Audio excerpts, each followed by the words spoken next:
Yeah, thank you for offering to give me some advice around the new appraisal process.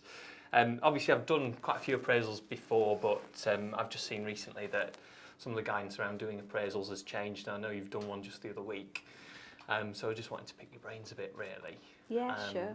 Yeah, how have you found the new process? Yeah, the new process is actually really good. The forms and documentation that they've provided for us to use is actually much more streamlined, which means that you can have much more natural conversations with your members of staff.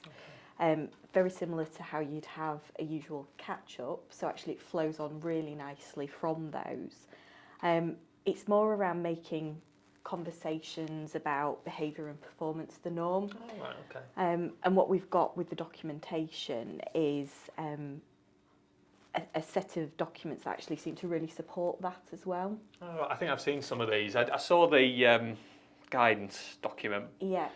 but some of these more colourful documents. Yeah, can you talk us through Yeah, them? of course. I mean, this is the new appraisal form. So the first thing that will strike you is how short it is.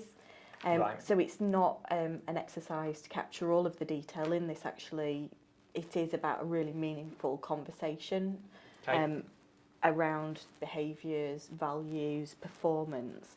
And it's all set against this, which is the performance development matrix. So you can see you've got information about how individuals live the values, but also how they perform and their capability.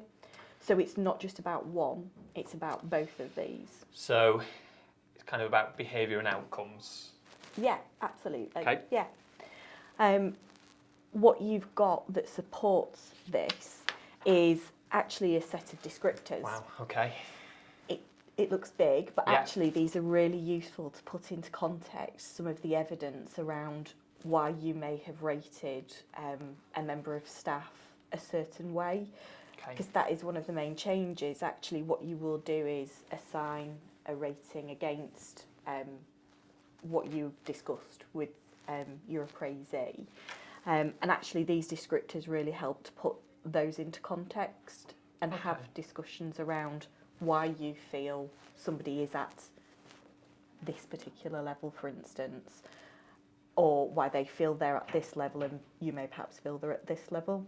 Okay, yeah, that makes sense. They're quite detailed, which is good as well. That helps you to put a finer point on it. Yeah, absolutely. And it clearly is all underpinned by this document, which really talks through how behaviours align to our organisational values. So it puts them into reality. Okay. A bit like with the recruitment ones. Absolutely, absolutely. So whilst the documentation looks different, actually it's still about the same type of discussion that you would have had previously. So have you been having regular catch-ups with your team? Yeah, catch up every fortnight. So I've got a book full of notes of discussions, and obviously you have very open conversations all the way along. If any feedback comes in, encourage reflection on that. So yeah, I mean the whole concept of nothing coming as a surprise is not new to me. Absolutely, and what you've described there in terms of the evidence that you've been gathering will really help you when you're talking through these descriptors and using them as some of your evidence there as well. It's very similar to previously when you would have thought about objectives. Right, okay.